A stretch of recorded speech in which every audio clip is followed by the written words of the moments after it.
Take 1. Olá amigos, sejam muito bem-vindos a mais um vídeo do Livrologia. Eu sou o TH Magaldi e esse é um vídeo atrasado, mas muito feliz, de especial de 1000 inscritos. Já faz um mês, se eu não me engano, que a gente bateu a marca de 1000 inscritos. Se eu não me engano, foi no dia 6 de setembro, um dia antes do feriado. E hoje a gente já tá com 1450 inscritos, né? E eu não tinha muitas ideias do que fazer para um especial. E eu também, os vídeos estavam indo numa vibe muito boa, né? Por conta ali de House of the Dragon, tava todos batendo muitas views. E aí eu não quis interromper isso com um vídeo que eu sei que vai ter poucas views. Mas agora, né, que já deu uma quedinha aí no alcance de alguns dos vídeos, eu resolvi aproveitar e fazer esse vídeo que é importante pra mim e acho que é importante pro que eu quero fazer aqui no canal. E como eu não tinha muitas ideias do que eu queria fazer pro especial de 1000 inscritos e achei que se eu deixasse pra vocês fazerem perguntas ia flopar muito, deixo isso pro especial de 10 mil, sei lá, eu resolvi falar uma coisa que faz muito sentido pra essa fase do canal agora, que é o do porquê que Game of Thrones é a minha série favorita e como ela se tornou a minha série favorita. E eu queria que esse vídeo não só servisse pra, enfim, ser uma conversa com vocês, como também pra ser uma espécie de manifesto aqui do canal. E é isso. Acho que é isso. Então vamos lá. Bom, eu comecei a assistir Game of Thrones um pouco depois do que a série já tinha lançado, né? Se eu não me engano, eu comecei a assistir lá em 2015, quando já tinha saído a 5ª temporada, né? E, enfim, a série já tinha dado bastante sequência. Pra vocês terem noção, 2015, se eu não me engano, foi o ano em que a Mikan, que provavelmente a maior parte de vocês conhece, começou a fazer vídeos no YouTube sobre Game of Thrones. Ela começou a falar no YouTube sobre GOT, porque ela tava vendo que o andamento da série não tava tão bom e ela queria falar sobre isso. E lá foi quando eu comecei a assistir, não por conta do canal dela, mas foi quando eu comecei a assistir. E eu gostei muito logo de cara, eu tinha muita resistência, eu sou muito assim, eu tenho muita resistência pra assistir coisas novas, coisas que são modinha, mas eu fiquei visualmente muito impactado pela Daenerys, eu achei a atriz muito bonita no papel da Daenerys, e como todo mundo falava muito bem da série, eu sou um homem, eu sou fraco, eu fui lá e fui assistir. E realmente não me arrependi nem um pouco, né? Eu acho que em 2 meses eu assisti as 5 temporadas.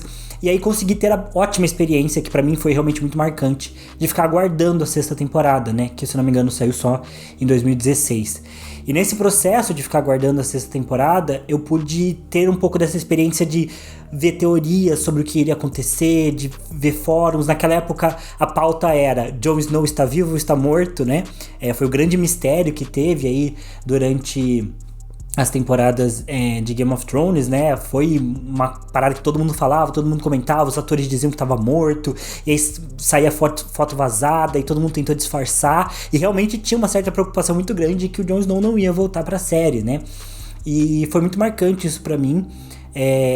2016 saiu a 6ª temporada e pra mim é a minha temporada favorita de GOT. Eu sei que as coisas já estavam começando a desandar ali, mas eu ainda gosto muito da 6ª temporada. E eu lembro que eu assistia junto com a minha esposa, que na época era só minha namorada, comigo filmando. Eu tinha HBO, então eu assistia na HBO e eu ficava no FaceTime com ela filmando a tela pra ela poder assistir também. E eu lembro da gente comemorando quando o Jon Snow ressuscitou e foi muito louco. Eu tinha gritado. Todo mundo gritou. Então, essa foi uma experiência muito legal. E não só isso, né? Porque a partir de 2016, com os episódios saindo uma vez por semana, né? Se eu poder maratonar, eu fui buscar na internet outros conteúdos sobre Game of Thrones. Foi aí que eu descobri tanto a Wiki de Gelo e Fogo, quanto os vídeos, né, da Carol e da Mikan falando sobre GOT. E elas faziam live também, assim como elas fazem hoje, né? Todo dia seguinte ao episódio. E foi muito maravilhoso ter essa experiência, né? Game of Thrones se tornou minha série favorita. E não só isso, mas ela foi a primeira coisa que eu realmente gostei. Eu lembro na época, eu falava muito pros meus amigos sobre como eu comparava o sentimento de assistir GOT com o sentimento de quem gosta de esporte. Porque eu não gostava tanto de esporte assim na época e não entendia muito essa paixão que a galera tem pelos jogos, de comemorar, de torcer, de ficar pensando nisso o tempo todo. E GOT foi isso pra mim, GOT fez isso pra mim. Em GOT foi o primeiro contato que eu tive com você realmente amar um entretenimento, por assim dizer, né? Você gostar tanto daquilo que você fica pensando naquilo o tempo todo, você acompanha, de que eu assisti a série, eu queria conversar com as pessoas sobre a série, eu via os vídeos da Mika e da Carol sobre a série, eu li os artigos da Wiki sobre a série, então foi uma coisa que me dominou por inteiro, e pra mim foi muito marcante porque eu sempre quis ser escritor também, e ver o jeito como o George R. Martin compunha as histórias dele, pra mim foi uma revolução. Eu sei que o George R. R. Martin não é o melhor escritor de todos os tempos, provavelmente é o Gabriel Garcia Marques, mas o George R. R. Martin é muito bom, e ver a forma como ele conduzia a fantasia, né, pra mim foi muito revolucionário e muito inspirador, né, então foi uma história que me marcou de muitas formas, né? Até, por exemplo, hoje eu sou uma pessoa que sou completamente apaixonado por futebol americano. Isso é uma coisa que tem um enorme impacto na minha vida. E só existe porque em algum momento eu gostei muito de GOT, né? E eu acho que pode parecer meio simples, mas também não é.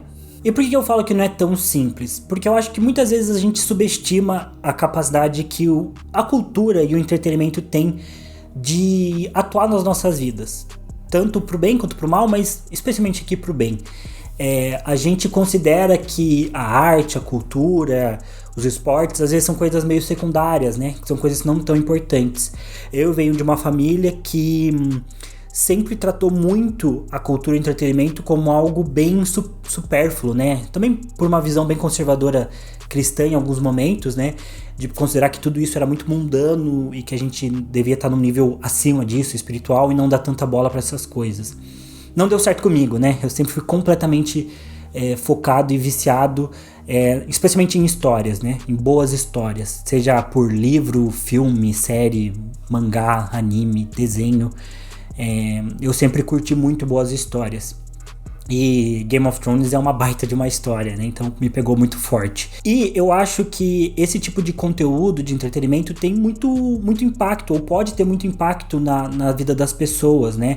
Especialmente quando ele é de qualidade, quando ele tem alguma mensagem. E Game of Thrones serviu muito pra mim, né? Num momento que eu acho que eu precisava também pra ser conforto, assim como outras histórias já foram na minha vida, né? E até essa sensação de que o Game of Thrones pra mim é algo que me conecta não só com uma história muito boa, mas com esse universo da internet, né? De encontrar também nas pessoas que produzem conteúdo na internet uma comunidade na qual eu poderia estar junto e poderia falar sobre algo que eu gosto e poderia estar acolhido de alguma forma, apesar de todos os problemas ou situações ruins que eu pudesse estar passando no resto da minha vida, né? E eu imagino que se você tá aqui assistindo um canal do YouTube pequeno como o meu, é porque de alguma forma você também sente isso, né? Não, talvez não pelo Livrologia, mas provavelmente por algum outro canal ou algum outro tipo de conteúdo que te marcou. E esse é o primeiro ponto, né? Por mais que Game of Thrones possa ser só uma série ou só um livro, sempre me impressionou muito a forma como ela quebrou barreiras, né? Porque GOT é uma história de fantasia, é uma coisa que durante quase 20 anos foi um livro de nerd, né, um livro de uma galera muito seleta, né, dos nerdolas do George R. R. Martin, e que com a série da HBO ganhou uma proporção muito grande, porque deu visibilidade para algo muito forte, que é a qualidade da história e como as histórias nos impactam, né. Talvez não esteja fazendo tanto sentido quanto eu gostaria que tivesse, mas o que eu quero dizer é, Game of Thrones para mim sempre serviu como um refúgio, né, tanto da parte da série quanto dos livros passaram a ser, depois que eu comecei a ler / ouvir os livros, né? Quanto da comunidade que eu vi se formando ao redor da série, né? Para pensar que não tem tantas produções assim, tantas sagas assim, que conseguem criar comunidades tão fortes na internet. É bem seleto, assim, o número de tipos de conteúdo que dá pra você fazer um canal só sobre aquilo, né? De série, assim, eu consigo pensar só em GOT, talvez Harry Potter, né? Não sei, tipo, sei lá, não sei se você tem uma série só sobre Vikings, tipo, sobre a série Vikings, né? Um canal sobre Vikings, né? Porque é uma série que não tem tanto conteúdo assim, mas Game of Thrones tem, né? Game of Thrones teve essa capacidade de contar uma história tão boa, tão bem feita, que atraiu uma comunidade grande, que se identifica com aquela história de várias formas e consegue estar integrado ali, né? E isso pra mim foi muito importante, né? Tanto na minha vida pessoal quanto tem sido agora, né? Conforme eu tenho tocado Livrologia. Mas também, quando a gente fala sobre o conteúdo das histórias de Game of Thrones em si, muita gente pode pensar que GOT é só uma história de morte, de sexo, sei lá, de violência, de luta de espadas.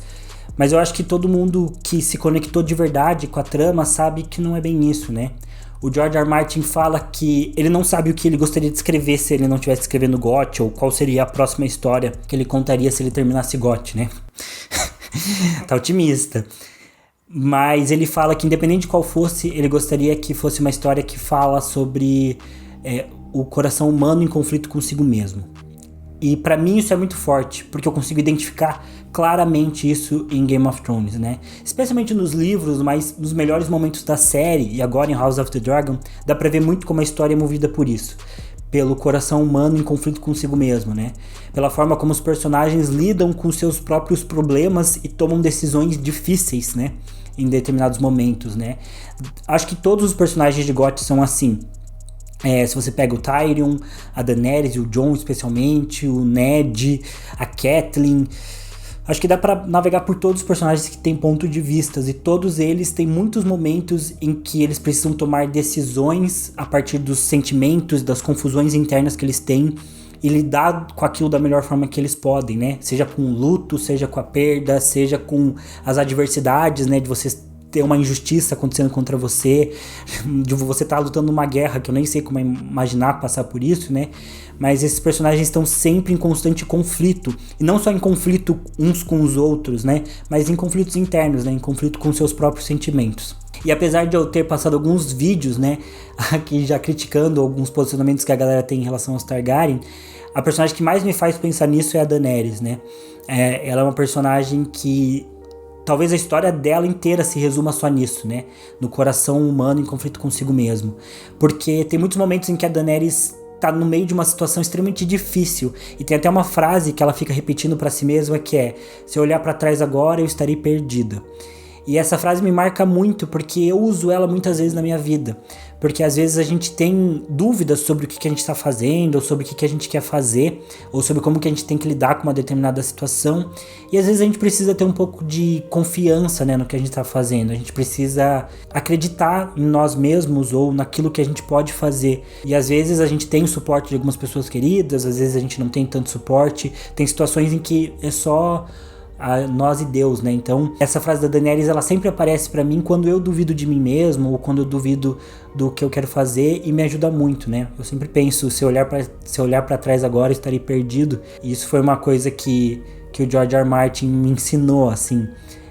O George R. R. Martin não é nenhum sábio filosófico, ele não é nenhum, sei lá, nenhum líder de algum tipo de ideologia, mas eu sempre tenho essa sensação de que as histórias potencializam muito a sabedoria das pessoas que escrevem essas histórias, né? É como um sistema de roldana ou sistemas hidráulicos, né? Que, né, uma coisa vai potencializando a força da outra até realizar uma ação, né? E eu acho que o George R. R. Martin fez de colocar diversos sentimentos nas histórias dele, de colocar diversos questionamentos, fazer personagens complexos, se dedicar por tantos anos à trama como ele tem se dedicado, isso acabou sendo potencializado tanto nos personagens, quanto na série da HBO, quanto na comunidade que é formada ao redor dele, né? E isso chega pra mim com muita força, né? Uma força que me permite, às vezes, tomar decisões na minha vida. Por quê? Porque eu consigo ser inspirado por alguns personagens, né? O quanto eu já pensei o que o Ned Stark faria numa situação não é brincadeira, assim. Porque é um personagem muito honesto, com muito caráter. E às vezes eu penso, poxa, como eu gostaria de ser tão firme nas minhas convicções quanto o Eddard Stark era nas dele, né? E, enfim, assim como a Daenerys também é extremamente determinada. Enfim, esse vídeo está ficando emotivo já. Mas o que eu queria falar é que é por isso que eu tô aqui hoje. Quando eu penso no que eu quero pro Livrologia e no por que eu faço o que eu tô fazendo, por que às vezes eu escolho não fazer vídeos tão polêmicos, né, ou rasos, ou porque às vezes eu acho que tá tudo bem vir aqui fazer um vídeo de 15, 20 minutos para falar sobre algo que talvez não tenha tantas views, mas que eu acho que é importante, é porque eu sei da força que essas histórias têm. E se eu for falar sobre essas histórias, se eu for falar sobre as Crônicas de Gelo e Fogo, eu não quero falar de uma forma rasa. Eu quero falar com a propriedade que essa história merece e deixando muito claro que essa história tem uma capacidade de impactar a vida das pessoas. de usar a cultura, a literatura, o entretenimento não só como algo que a gente pode realmente se refugiar e sair dos nossos próprios problemas, mas também como algo que nos ensina e nos ajuda a pensar as nossas próprias vidas e a ajudar a gente a tomar decisões melhores e até a se relacionar uns com os outros, né? Porque muitas dessas histórias a gente vê o peso que tem a culpa ou a vingança e vê como isso não vale a pena e por aí vai, né? Tem muitas lições que a gente pode tirar. E, enfim, é por isso que eu tô aqui. E por isso que o meu grande objetivo no Livrologia é que é uma comunidade mesmo, né? Claro que eu tenho meus sonhos pessoais de que o canal seja rentável, eu possa trabalhar só nele, porque hoje eu tenho basicamente 3 empregos. Mas o mais importante pra mim é eu sentir que eu tô conseguindo ajudar as pessoas a chegar em algum lugar. Que eu tô conseguindo, através das Crônicas de Gelo e Fogo, através dessa série de livros, de filme, de série, né, de TV show, que me marcou tanto, eu tô conseguindo passar isso para as pessoas também, e a levar para frente toda essa experiência maravilhosa que eu tive até hoje com as Crônicas de Gelo e Fogo. Claro que nem tudo são flores, né? Teve 7ª temporada, teve 8ª temporada, que foram bem difíceis, né? Mas sobrevivemos, estamos aí com House of the Dragon, que é super boa. E é isso, sabe? Eu gostaria muito que também de incentivar vocês a lerem os livros das Crônicas de Gelo e Fogo. Talvez isso seja uma porta para vocês lerem outros livros, porque a literatura é maravilhosa para fazer tudo isso que eu tenho comentado, né? De criar experiências. Enfim, que vocês pudessem estar aqui acompanhando o crescimento, não do canal Livrologia, mas da comunidade Livrologia, que é uma comunidade dedicada as Crônicas de Gelo e Fogo e a obra do George R. R. Martin, mas não num dadaísmo de dedicar a obra só porque a gente gosta, e sim porque a gente consegue entender que a gente consegue tirar algo disso para as nossas vidas, né? Eu nunca vou esquecer, eu acho, quando eu vi a série da Mikan sobre a autópsia de Game of Thrones, né? E é uma série de vídeos que eu acho que foi muito difícil para ela fazer, tanto pela qualidade que tem, né, como pelo conteúdo. Mas eu gosto muito porque naquela época ela começou a liberar mais ou menos um ano depois da 8ª temporada ter saído. E naquela época eu tava bem desacreditado com Game of Thrones, né? Eu lembro de ver o último episódio, assim, e de chorar lembrando, porque é muito triste ver quando uma obra que a gente gosta tanto decaiu tanto, ou deu errado, né? Ainda mais por tanta negligência que teve ali por trás. Mas ao mesmo tempo também fiquei muito feliz de ver o quanto eu tinha aprendido coisas, né? Assistindo ali GOT, o quanto eu tinha desenvolvido ideias para minha vida pessoal e o quanto aquilo tinha me aproximado de muitas coisas que eu gostava naquele momento, né? Então eu consegui, por mais que também ficar triste pelo final ruim de GOT, pela negligência que teve com uma produção que eu gostava muito, mas também de ver o potencial que aquilo tinha tido para me impactar pessoalmente, né? E eu espero poder fazer isso com vocês aqui no Livrologia também. E é isso. Peço desculpas se esse vídeo ficou meio num fluxo de ideias meio bagunçado. Eu espero que vocês tenham conseguido entender o que eu queria passar, do porquê que eu amo Game of Thrones, do porquê que essa série foi tão impactante para mim, das coisas que eu mais gosto nela. E eu espero que vocês continuem aqui no Livrologia pra gente fazer essa comunidade crescer. E é isso, pessoal. Eu vejo vocês no próximo vídeo. Valeu, falou. E até mais. E obrigado pelos 1000 inscritos.